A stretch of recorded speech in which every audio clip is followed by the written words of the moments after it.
Good morning, welcome back to the Morning Drift. We are still on with a conversation this morning, but this is the bigger conversation that we're gonna get into on the show.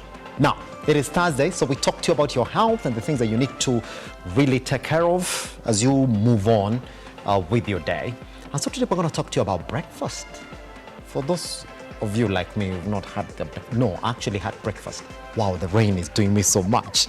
Yeah, I completely forgot that I had breakfast. But the good thing about that is that we have a nutritionist, or we're going to have nutritionists in the house who are going to talk to us specifically about why breakfast is important, what should be on your breakfast table, how to look at it, and every other thing that you didn't know about breakfast. Essentially, we're calling it a sumptuous breakfast, but from a nutrition perspective. All right, so take out your pens and papers. All those questions you want to ask on Facebook, on Twitter, on YouTube, we're going to put them to our nutritionist who's right here with us in the studio. And at this time, I'd like to introduce the conversation, Dorcas Asenat, who's a licensed nutritionist at a DAO Nutritional Consultancy. Did I get that name right? I kept on this. Is it a U? Did I get it right? Dorcas? You tried. I tried? Yeah. How do you say your second name? Asianut. Hold on. Asianut. Asianut. What is the origin of your second name? It doesn't sound... Nigeria. Teso, anyway. Teso? Yeah. Wow. It's the very first time I've seen a name like this. And I kept on saying, don't practice it. Go say it in a presence. See whether you can actually get it. I almost got it. So it is Asianut. I'll give you 90%. 90%, yeah. right? I said, you might say you or A, go in. So it's you, isn't it? Yeah. Happy to have you around, Dorcas. Pleasure. There's a lot. Today, you're going to educate a lot of people about breakfast. But just before I get into that, could you tell me about your agency? What essentially are you involved in when it comes to consulting around nutrition? First, in nutrition consultancy, we sell out our services. That is, we do nutritional screening. Okay. We do a meal plan. We do counseling and education on nutrition. Then we do a follow-up plan. After we've given you a plan, we're able to follow you up after a period of 3 weeks. Yeah. We watch your progress as we move on. Hold on, there, you're mentioning something very important there. Some people might actually even meet this for the very first time. There's counseling in nutrition. Yeah. Who might need counseling in nutrition? I would say all of us. Wow. Yeah, because most of the times we assume we know when we really don't know. Or we assume we are doing the right thing when you're not doing the right thing. Yes. Yeah. So that's why counseling is quite important. And do you as a nutritionist sort of feel like nutrition has not been given the weight that it actually deserves? Essentially, when we're talking about non-communicable diseases being heavily caused by nutrition choices. Do you feel like that? Yeah, a lot. Yeah. I would say there's a big gap. Because looking at us currently, if you may ask how many people even seek nutrition counseling, you'll be surprised. Yeah. Someone will tell you, so you know how to eat. I eat every day, so there's no need. Why do you need to tell me what to eat, you know? Yeah. So we meet such comments. When you tell a person that you're a nutritionist, they just think you want to talk about cooking. But there is also science behind nutrition. Science behind nutrition, isn't it? Yeah. Fantastic. That's what we're going to get into this morning. And we've picked one simple one, breakfast. And I would like to start this conversation like this, because what do you think people say? And I'm using this information because it might be a misconception or a reality. They say that the most important meal of the day is breakfast. But then I've listened to other nutritional experts who say, do not make it the most important meal of the day. To say it is as important as any other meal of the day. Which of those two statements is correct from a nutrition perspective? I would say from a nutrition perspective, since breakfast comes as the first meal of the day, Yes. all the meals are important. Yes. But breakfast being the first meal, starting your day, your body has been fasting, so it needs to be replenished. So that's why we put a lot of emphasis on having an important breakfast. But all the other meals that that come after, they're also important. They're also important. Yes. All right, now it's going to be an interesting way that we're going to get into breakfast. And I'm going to start like this because somebody put this question to you. Yeah. Watoto wa mke, and I'm going to put it how they put it. Watoto wa mke asubuhi. Make sure kuna mkate. Make sure kuna margarine ya hiyo mkate. Make sure kuna sukari kwa nyumba. Kuna maziwa. Wakunywe chai kwa mkate waende shuleni. Essentially, a typical breakfast for a middle class family could be upper middle class, could be lower middle class. Now, since everybody's complaining about the cost of living, you might find that that is a typical breakfast for majority of the middle class families in the country. Even before we start looking at how a breakfast plate should be or cup should be, tea, bread, and sugar. Is there anything wrong with our plate? Because I bet you, Doc, as we walk outside here today, even majority of the guys that are behind us, after this show, chances are that the options around here for them are going to be essentially that. They might not step very far away from the options of breakfast. Is there anything different with that particular composition right there? I would say with that composition, it's not yet balanced, but you can modify it and add a few things so that we have a complete meal for breakfast. Okay. Which then makes me talk about this. Paint for me what you as a nutritionist, and I would like to start from a conversation that everybody's going to relate to today. The guys behind me, even me, might go for another cup of tea after this. If I'm going to take breakfast right now, what should I look forward to? What must I have on that plate? Wow, that's interesting. Your plate, it should be full, and we have different food groups. In the different food groups, we have the dairy products, we have the animal products, we have the carbohydrates, we also have sugars, we also have fats, which most of the time some people overlook. We also have the legumes, we have the vegetables, then we have the fruits. But it doesn't mean on a single setup you should have everything at once. But we need to make it balanced. So I will give an example of a simple, taking a balanced diet necessarily doesn't mean being expensive, but you need to acquire all the nutrients. So if I have my bread, I toast my bread with 1 egg. Like typically if you take that 60-bob bread, you can toast with only 2 eggs. I don't know if you've tried toasting your bread before. No. Okay, I'll teach you after this. So if I have that, I've taken care of the carbohydrate bit. I have my bread, I have my egg. I've added the egg. What is lacking? I need some vitamins.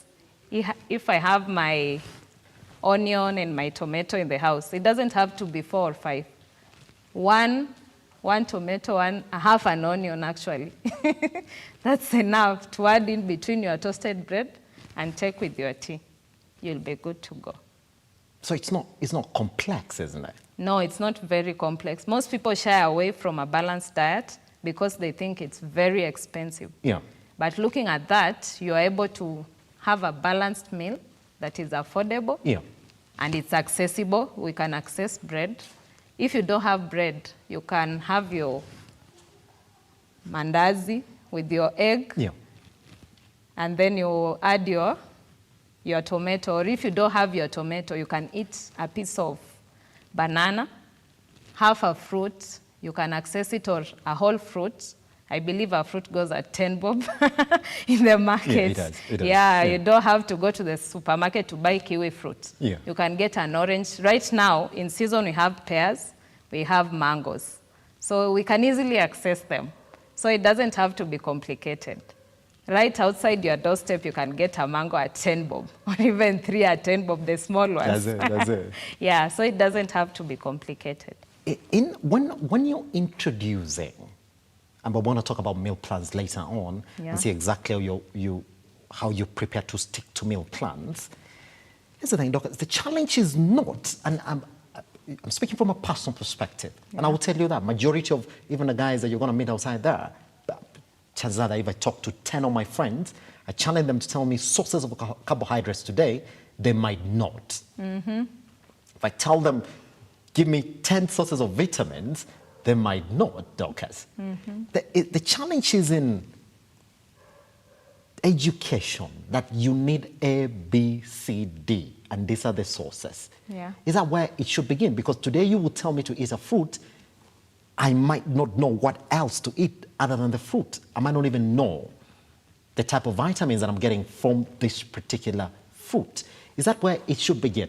In the sense of, go to your house right now, and I don't know whether you do that, probably in your kitchen or in your fridge, on top of your fridge, could you do a sticker of all the categories of food nutrients, start from proteins, go all the way to fats and carbohydrates and vitamins, and which type and what offers what, so that when you're going out to shop, you know that I gotta get some carbohydrates, I gotta get some fats, I gotta get some vitamins. Oh, yesterday I had this type of vitamins, so today I might actually want to look into this. Is that what it is? I would say that's why we come in. Yeah. That's why we've gone to school. Yeah. And that's why I was telling you there's a big knowledge gap, because we assume we already know what carbohydrates are, what vitamins are. But as a nutritionist, I'll be able to tell you if you eat an orange, you will get this kind of vitamin. It's rich in vitamin C. It has I would say, trace elements. You can find magnesium inside, you can find zinc, because that is the knowledge I have. That's why we reach out to educate you, so that you know what are you lacking and what does your body need. That's it. Like I would surprise you by asking you a question. Please do. Here's the thing. I'm going to get it wrong. No. It's a simple one. I don't think it's going to be simple. When it comes to nutrition, nothing. And that's why I said I'm not asking about vitamins. And that's why I said I want to do this interview today, because I know nothing. Every time I speak about nutrition, every other person thinks they're speaking to a bimbo, because did you not go to school? Yes, I went to school. But then food just became about, I'm hungry and need something. And you fill your stomach. Done. Yeah. All right, let's go. Okay, so I would ask you, what do you think green peas, minji, famous only as minji, when you boil with your rice and eat, what does it provide to your body? Now listen, I'm going to get it completely wrong. No, you might get it right. I'm going to try. It's a simple one. It's a simple one, isn't it? Minji. Yeah. I think my knowledge might not be that bad. They're under legumes. They're rated under legumes, isn't it? So they gotta provide proteins, plant protein. I'm listening. Are you listening? Yeah. Plant protein, which people say it's got more value than animal protein. I don't know. Look at you laughing at me. I knew this was gonna be like this. Is it protein? It's not. Wow, that is what most of us know.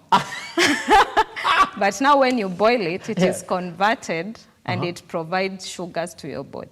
Now it falls under carbohydrates. It does. So when you take your rice with your minji mixed in it, and you're telling me you're eating rice with a protein, you're totally wrong. Actually, most of the legumes, the percentage of protein is higher than that, percentage of carbohydrate is higher than that of proteins.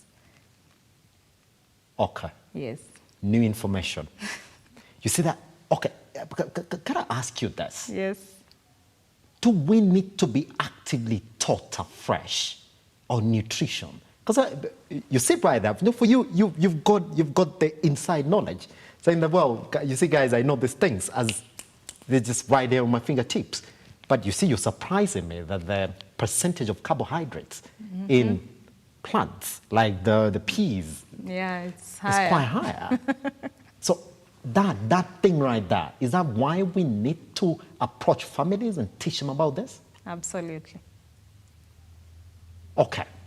Second question. I'm going to ask you this, but the entire of this conversation is going to just be around why it's important for us to have breakfast. Now, you've had it. I'm going to jump right into it. You've had it. People say, unjua, kiamka asubuhi, hata usikunywe chai. You know? Enda hapo upike ugali na mboga, kama uko na nyama hapo pika nayo, ukule, ushibe vizuri, so that throughout the day you'll be well backed up, because then you had a very, very nice breakfast. Is that a practice that is supported by nutritionists? Or you might tell me, Simba, by the way, ukipata wakati kule hiyo ugali asubuhi. During the day, uko tu sawa. I would say no. It's a misconception. I would approach it in two ways. Okay. We mentioned breakfast as an important meal of the day. And eating well in the morning, it will help you mentally to nourish your body, to provide the necessary nutrients. But digestion and absorption of food, it has a limit. You cannot eat ugali right now, and it takes 6 hours or 8 hours to be digested, so that you don't eat during the whole day. Absorption of carbohydrates, yes, it depends also with the type of carbohydrates. There are those that will go for 2 hours, 3 hours. Vitamins is almost immediately. The moment you take, they are easily absorbed. Yes. Proteins will also take 2 hours, 3 hours.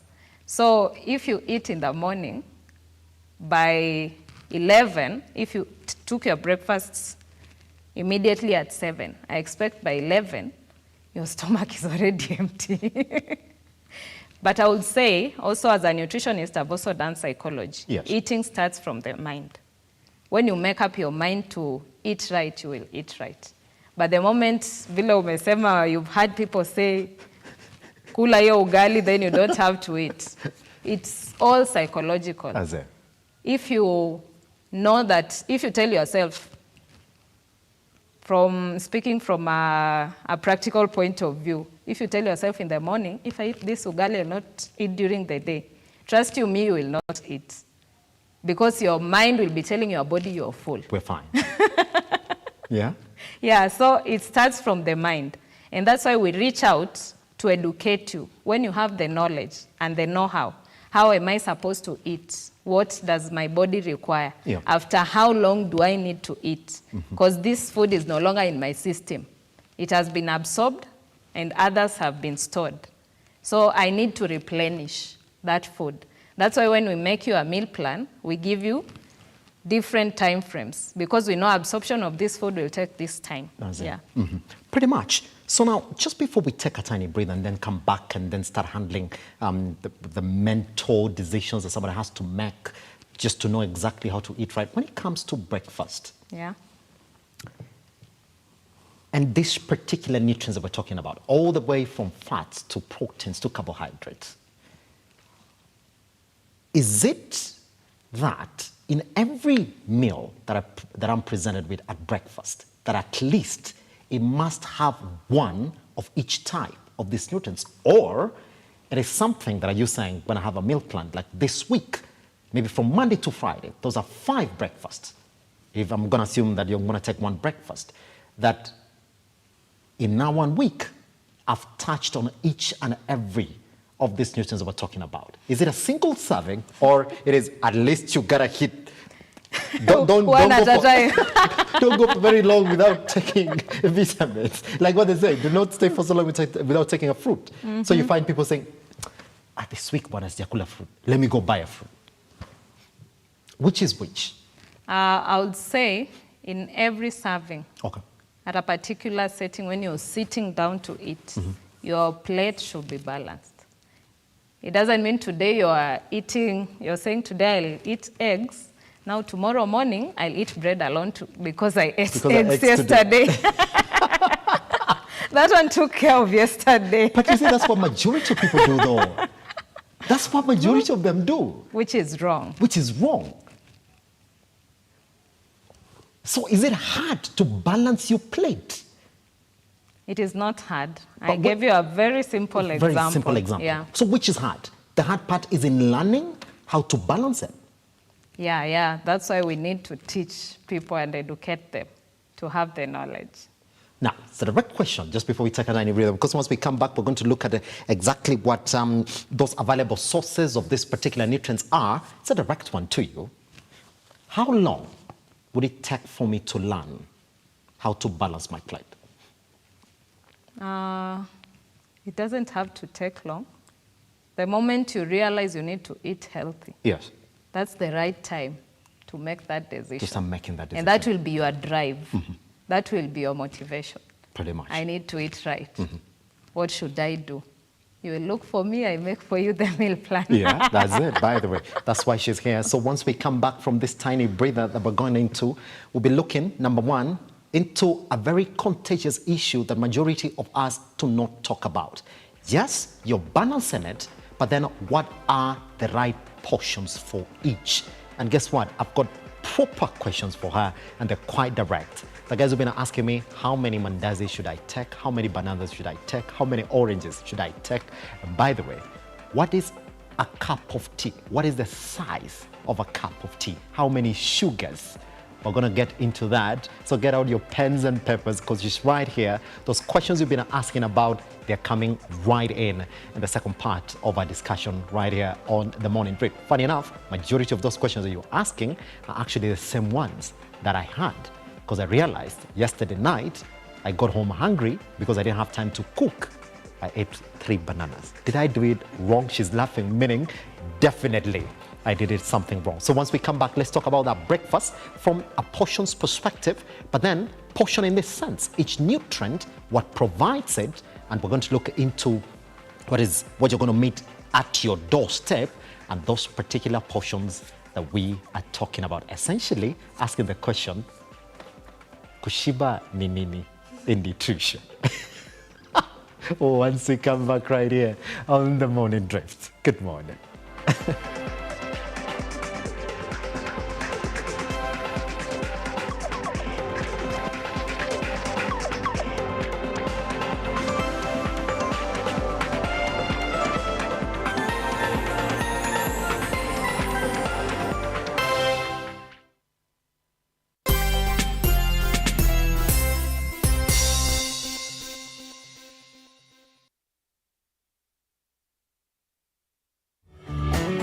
Beautiful, wonderful, glorious. We are having the show that we share entitled Shepherd Voice. I'm waiting for you to get me to Kenya. That's what I'm waiting for you. God is the source of every blessings that flow into your life. And I know that God is going to bless you and to do a new thing. Pray.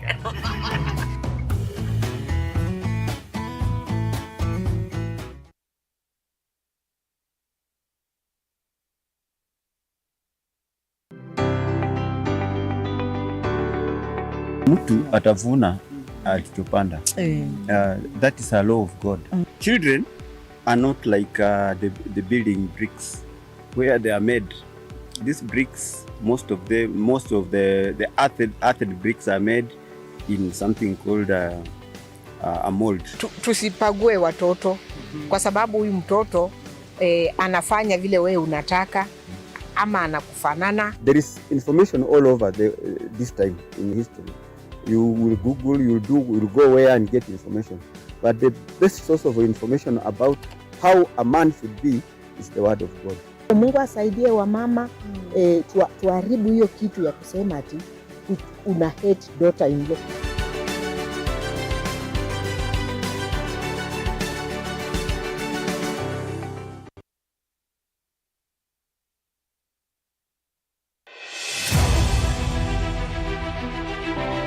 In a modern society where access to sanitary towels should not be a preserve of the few. That process nikapata mimba.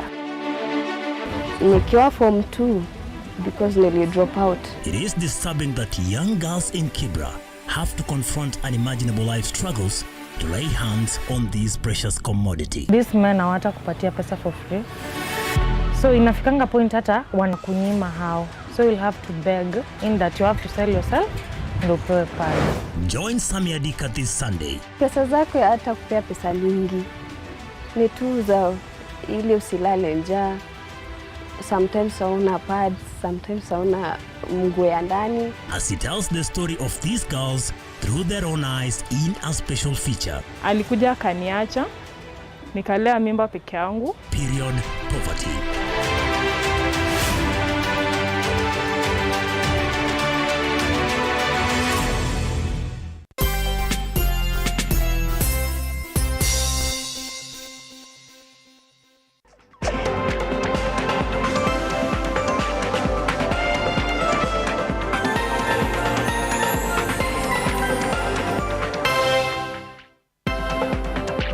Welcome back. This is the Morning Drift. We're still on with this particular conversation on sumptuous breakfast from a science and nutrition perspective.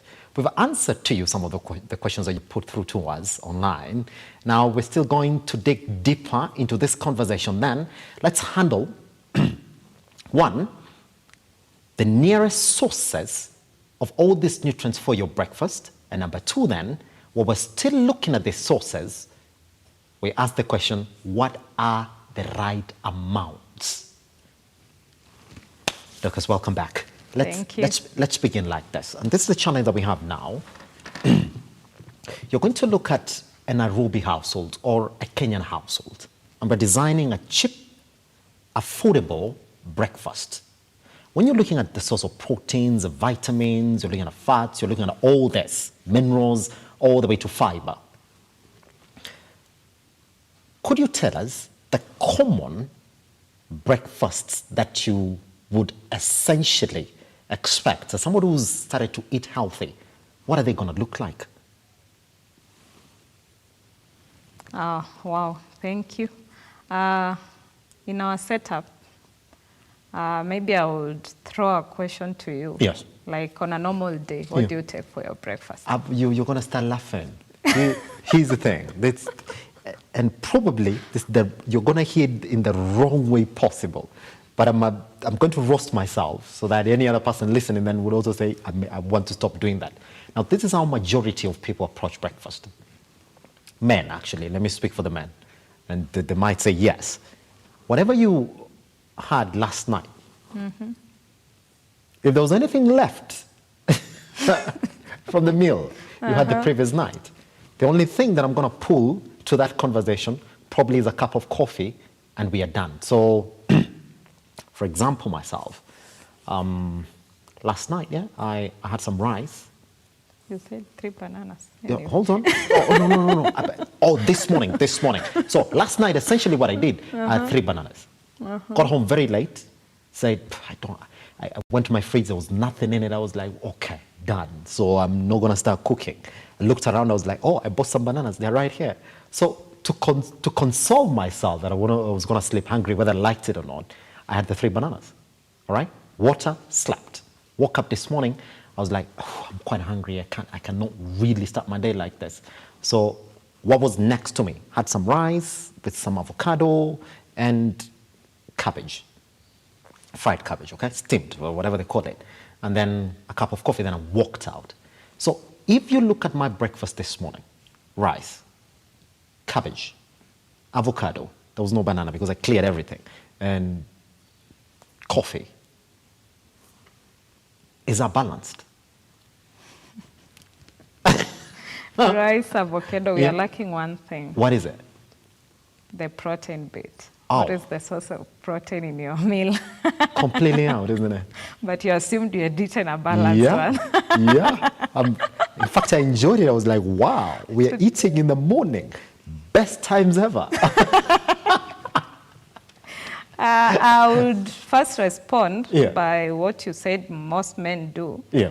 It's not a wrong practice, because looking also at the economy, you would want to cook a meal to span for 2 sessions, like you have your breakfast and your lunch, or you have your supper and your breakfast. Yes. The problem comes in the portions. That ugali, when you left it over, maybe you left with some 2 pieces of meat. Yeah. You add some water in your meat and Tengeza soup asubuhi bwana. Warm it up and let's eat, start the day. Yeah, sure. So the sources of carbohydrates, we have so many around us. Yeah. It doesn't necessarily, in an African setup, especially the middle class, we've been brought up in a way that you just think of bread as the breakfast option. That's it. Yeah, but we have so many sources of carbohydrates. We have the complex carbohydrates, which we could easily find in the market. The arrowroots, we have the sweet potatoes. Yeah. We have Irish potatoes. They are still a source of carbohydrates. We have green bananas, not the ripe ones. Yeah. The green ones are carbohydrates. And hold on, the green ones are carbohydrates. Yes. What about the ripe ones? The ripe ones now come into vitamins and see that. essential minerals. Okay. Yes. Okay. Mm-hmm. So we have, those are just a few, like the minji, if you boil, you have now your rice. Okay. You have the famous one, ugali. Yeah. But right now we've been told to embrace rice more than ugali. Rice and potatoes, in fact, We from hope the Luyas seeds. will survive. I was going to come to that because I wanted to get your definition of what kushiba is, but it's fine. Yeah. So having those many sources, Yeah. it gives us an opportunity to explore the different sources. We have the chapati, the mandazis. Yeah. You can have your pancakes. So we have variety. Most of the time, like when I interact with a client, they tell me, oh, I've thought about what to eat. Thinking about something to eat is so difficult. Today I ate bread, now tomorrow when I walk out. What do I take? I just thought of bread again, So someone like eats bread the whole week, but you can have variety. Just as you asked in a week, how do you plan your breakfast? And that's why I told you that's where we come in. When you look at the sources of protein, the same way I told you minji is, when you boil it, it's carbohydrate. When you get it fried, it will be a source of protein. It will provide some protein. So also the problem comes in the different types of preparing our foods. There are methods of preparation that will make you, even if you have a balanced plate, the nutrients may not be absorbed. So you end up losing up on it. You can have your cabbage. I don't know how you prepared it. I don't want to get into details. Please do not. But if you overcook it, I think I overcooked you it. destroy the vitamins. So I got nothing. If there are fat-soluble vitamins or water-soluble vitamins, all of them, they will be destroyed. You will miss out on them. And maybe the target is to getting the fat-soluble vitamins. Yes. So variety, we have variety at our doorsteps. The different sources of proteins. If you can afford eggs, I tell my clients you can eat eggs every day, depending on the amount that I will recommend to you. It is not bad. If that is the source of protein you can afford. If you can't afford fish, can you afford sardines, omena? You can eat that. It will provide the source of. But now it comes to, we advise on variety because the red meat, it is rich in heme iron, the iron that the body needs, which you cannot get in the legumes, which are plant proteins. So we come in and help you now in planning so that you balance. If you're taking today you took your bread with your egg. There are those who can take it with your bacon, if you can afford it, with your meat, if you have it. Sometimes I tell someone you can eat chapati with greens, and someone is like, no, how do you take that? Because we know in our head, I need chapati with either stew, the animal proteins, or the plant proteins. And that's all. Friends of mine who tell me, bwana, kama chapati is sina beans, wachana nayo. Then let's not take it. But personally, I eat chapati with managu, and it's so sweet. That's why I told you It starts from the mind. It's a mindset, isn't it? Because we've been brought up in a setup to know these are the specific foods that we need to eat with this combination, with this method of preparation.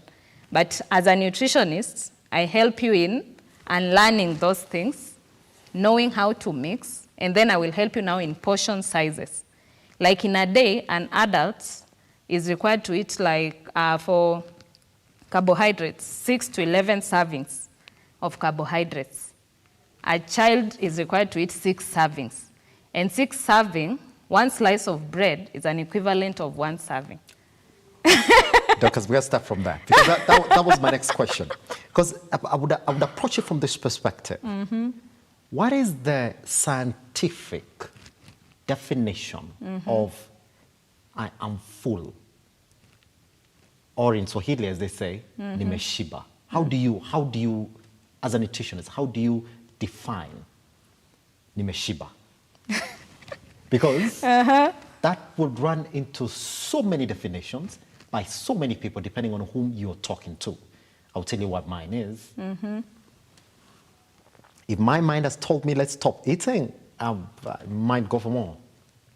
Yeah, I'm not going to sit here and take 1 piece of bread.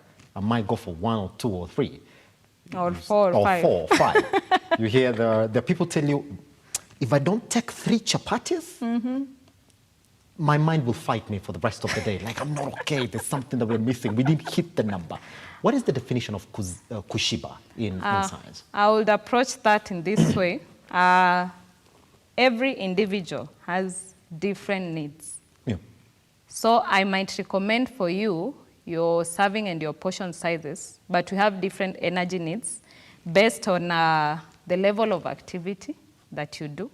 For you, you might not need to eat 4 chapatis because you're just coming, you sit, you will talk. The level of activity that you're engaged in does not require a lot of energy. Yeah.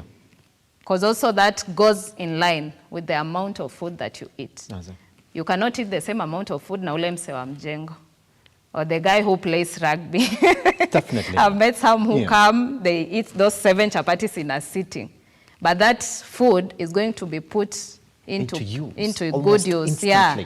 So the energy will be broken down. You don't need to overeat. We call it binge eating. Yeah. When you're not doing the activity, and it's also a nutritional problem when you overeat. We also deal with that, dealing with binge eating, and there are also those like in the current setup where we ladies we want to remain slim. So there are those now who eat. After eating, they go and vomit the food. There's a practice like that. Yeah, so that the food doesn't work on their body. So it's also a nutritional problem that we also approach. So we need to, when you visit us, we look at you as an individual. Okay. When I'm doing your diet plan, I do to you as an individual. That's why I can never come up with a meal plan that will work for all of us.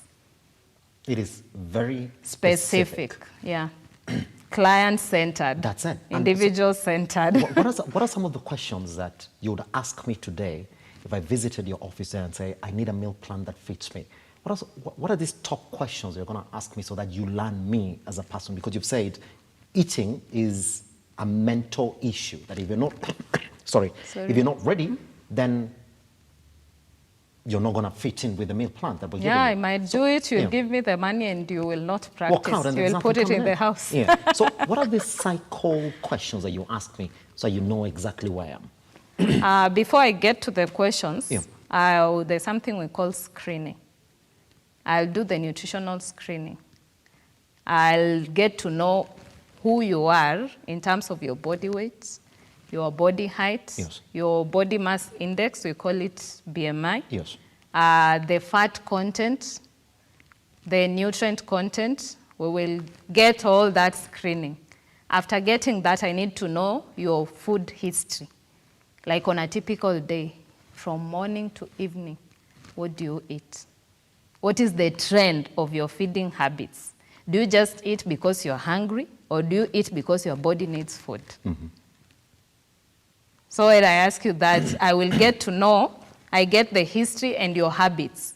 And also, now that I've mentioned the psychological part of it, and that's why I also needed to do psychology to get to understand the thoughts of a person, their behavior. Are they ready to change, to adopt to these new feeding habits? Because there are people who continue eating and they don't stop. I've met such people. As long as they see food, they will eat. At any given time, you're shocked. Yeah. Yeah, so that's why I told you there are those conditions that we also approach as nutritionists. So the questions I will ask you, how is your feeding habit? What are some of the foods you like? What are some of the foods you can afford? And are they accessible? It's not just a matter of affording. Are they accessible? Are they accessible, yes. Because I can't give you a meal plan and you go and I tell you to go buying kiwi fruit every day. How long do you interact with kiwi fruit? But when I mention an orange, it's right there. It's right there with you. When I mention a mango, you can easily see it. Yeah, so you need to, we get the whole understanding of a person, their background, their economic status, because you also need to plan within budget. Yeah, if you cannot afford bread every day, we need to look for an alternative for what is affordable. Yeah. And also now balance. Now we come back now to balancing our plate. That's it. Yeah. Pretty much. It's the back question as well. Are there accepted quantities though? Number one, for people who want to maintain their body weight, or for people who essentially want to lose weight. Essentially, you're feeding to maintain your body weight or feeding to lose your body weight. Are there accepted quantities where you tell somebody, see, regardless of what you want to achieve, Simba, you can't just eat 6 mandazis every morning and expect to retain your body weight. For example, somebody like me, should I want to retain my body weight right now? You're looking at me. If I would tell you that I can afford eggs every day in the morning, if that's going to be my source of protein for my breakfast, is there a number of eggs you look at me and say, Simba, yes, you can't go beyond this. If it's chapati, you can't go beyond this. If it's bread per serving, you can't go beyond this. Are there numbers that are accepted? I would say with numbers, still getting back to the previous discussion that I've discussed. Yes. There is no specific, like I look at you and I tell you, today you will eat 6 eggs for the rest of the weeks. I must assess you first. Done. I say that down. Yeah. So that I individualize your need. If today I might say people should be eating 2 eggs a day, someone might pick that. And maybe someone has a problem with eating 2 eggs. That's why I need to assess you and deal with you as an individual. Yes. Of course, there is the acceptable weight. There is the ideal weight that you need to have based on your weight and your height, as I do the BMI. Yes. There is certain range that you need not to go beyond, like being underweight and overweight. That's it. So when I looked at you and do the assessment and prepare a meal plan for you, that meal plan should match the amount of kilocalories or the energy, in simple terms, that your body requires to maintain that particular weight, also based on the level of activity that you engage in every day. Now, a common question as well when it comes to breakfast.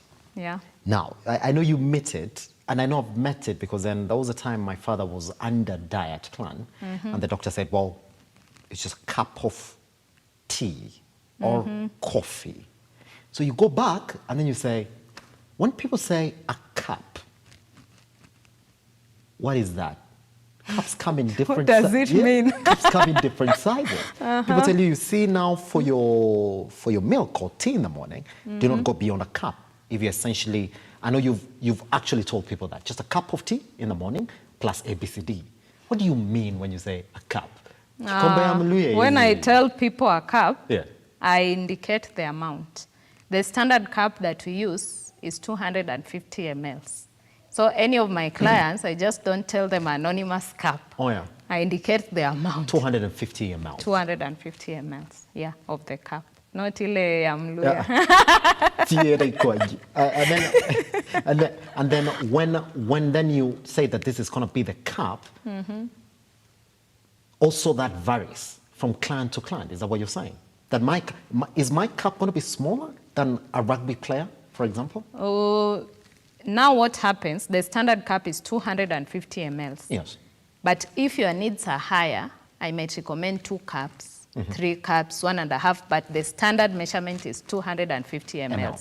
Not reducing the size of the cup. Yeah. The amount is what varies, but you measure with the standard cup. Yes. If your needs are higher, you will need 3 cups, but based on the 250 ml cup. So this practice of taking tea until you feel full, it is wrong, isn't it? That's why we do a diet plan. in the African culture, if you tell people, I'm just going to take 1 cup of tea, and you're very specific about the 250 ml, guys will look at you and say, what's wrong with you? Kuna chai hapa, kunywa chai. And also, that's why I said the needs and the psychological bit. Because someone, for him to be full, that flask must be empty. Like where I come from, watakwambia chakula isirudi jikoni, you know. Yeah, that's true. Me too. Clear everything. Actually, when you visit a family and you're given, and they look at you, they serve you based on how they see you. So the bigger you are, the more you're given.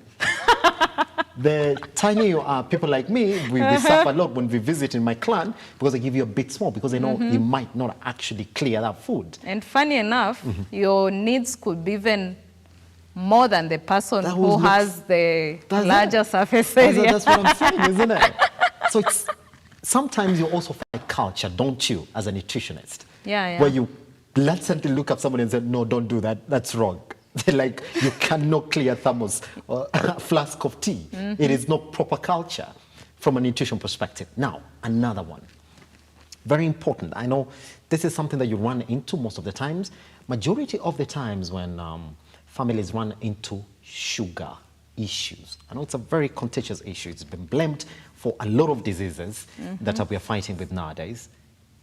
When they say, what is an adult? Are there ranges of sugar that an adult, a man, a lady, and a child should fit into within a day of ingesting sugar? What do you advise people around when it comes to sugar and breakfasts? When you talk about sugar, as a nutritionist, I understand it differently. Because carbohydrates, when you take carbohydrates, they are converted into sugars in your body. When you're taking carbohydrates, and they will be converted into simple sugars in your body. Maybe having a chapati in the morning, essentially what the end product of that is going to be sugar. Yeah. Apart from the energy, and sugar is what gives energy. And your brain even operates with glucose, the one that has been broken down already, the carbohydrate. Just like in the case of a diabetic patient, one might tell you, you don't take that sugar, but you're eating excessives of carbohydrates. It will still be converted. It's still going to be converted into sugar, isn't it? Yeah, so that's where the science now comes in. What is the science behind it? It is not just the table sugar. That one is now different because its calories, it's easily absorbed and its calories uptake is high. But sugars can only be managed if your level of activity is high. You are engaging so that it is not stored up in the body. Yeah. So there is no specific, I would say there is no specific amount, like I would say 1 tablespoon. There are people who have a sweet tooth, but they don't have a problem with their weight. They consume a lot of sugar, but don't have a problem with their weight. So that one still takes us back to assessing an individual's need. That's why bodies behave differently. Very differently. Someone might tell me I don't take sugar, but is struggling with weight. Someone will tell you, I take a lot of sugar, and when you look at them. So it doesn't mean that the slimmer you are, the more sugar, you should take. No, it's still individualized. We assess you, and we give you what your body requires. Pretty much. All right. Just before we get into, we have 5 minutes, there's one question that I want to ask, but I just can't let you go before I address this. Where are you located? Somebody just want to come in and get a meal plan from you today, and that psychoanalysis, or that you learn me and my body needs and my psychology needs. Just before I ask you the last question, that's the most controversial question I'm going to ask before we step out of the interview today. Currently, I'm working with Malkia Nutrition, Jessica. So the consultation office is at Westlands, Occidental Plaza, second floor. We share an office with Fukang Healthcare. Yes. So when you just come and ask about Fukang, Malkia, Nutrition, you will get us. Yeah, apart from that, you can also contact us online. There's a website. You can reach out to us. We are on Instagram. Also, me as Dow Nutrition, you can get me on Instagram. Yes, yeah, on Facebook, you'll still get me as Dorcas Asianut. The hard name. Yeah, and also on YouTube, we do upload content there. Yes, yeah, pretty much. Now, for the last part of this, meal plans. Contagious, because here's the thing, if you make me a meal plan, you have to walk with me throughout that journey. And I think you've met clients you make a meal plan for, and you're looking at them going like, this one, I don't think they're going to follow. Mm-hmm. How do you help your clients walk the journey of a meal plan? And from a psychology perspective, I know you've spoken to a lot of clients and you've tried to walk the journey with them. How long do I have to be disciplined for my body to say, we are not doing it like we used to do it anymore? Let's speak to those guys who are saying like, so tambia nikule mkate slice moja in one serving. How long do I have to feel like I'm not giving my body that before my body says, so this is the new norm, so we have to follow? I'll not answer how long, but just as I said, it's a matter of the mind. I've had clients that they came, they approached, they said, we really want to change our diet. I've done for them the meal plan. I do a follow-up call. I tell them this week, try and follow it. I do a follow-up call. I ask, are you really following the diet? Yeah. They're like, we've not even started. We had an engagement. So we thought we had an activity that interfered, so we think we should start next week. What I do, I still encourage them because they came and they approached you. Yeah. And there are those who start doing the meal plan. Others are very consistent. If they can't find whatever is in the meal plan, but that time they said it was available and maybe it's not in season, they call and they ask, can I replace this one? Can I get a replacement for this? Yeah. I cheerfully do that because I know all the sources. I can easily know what other nutrients can be provided with this other new source. So I follow up on them, make that call, because it's not easy to start changing a habit. I know, isn't it? And adapting to that behavior. Sometimes they default, they will tell you honestly, we defaulted, and I appreciate that from clients who are honest, but we still encourage you to try and keep on. With time, you realize your body is responding to the diet. That's it. Yeah. Now, finally, 15 seconds. Have you ever been forced to go into a client's house just to see whether indeed your meal plan is going to work with the environment that they are in? Yes. Thank you. I would say most of the clients, I would visit them personally and know where they are staying, where they are, the family, and also assessing now the psychological bit. Maybe this is a mom that's staying with the kids, the husband is far away, and she needs the meal plan for the family, but she could be having psychological issues. You assess that first, you address the, the situation at hand first, because you need to encourage this client to make sure mentally they are stable before even you start forcing the thing for them to follow. Yes, they have the need. There are those even I've done for them meal plan for free because they have the need, but they don't have the money. So I assess the situation. They'll tell you currently we are doing this. We are in this situation. Yes. But I know the current situation. Things will change, and also things are difficult out here. So where we can, we still help as long as we achieve a nutritious community. That's it. Yes. Dorcas Asianut. Wow, that name. I'm be saying it all over and again so that I actually get to know it. Thank you very much for visiting. This has been a lovely conversation. You see, you've educated this man right here. I think after this, I might be even calling you after this. Saying, well, can I have a meal plan, isn't it? Look at me. And took 3 bananas yesterday and slept with water. Wow. I've been walking outside here thinking we're healthy. Anyway, talk about Sumptuous breakfast. Guys, here's the thing. You want to talk to her. She's already given us the contacts, but you want to speak to her directly. Again, talk to us online at Lookuptv across all your social media platforms. We take a tiny breather right here on the Morning Brief. Once we come back, I'll be taking you to our newsroom today, tell you the biggest stories that we're focusing on and what is trending online as well. Good morning.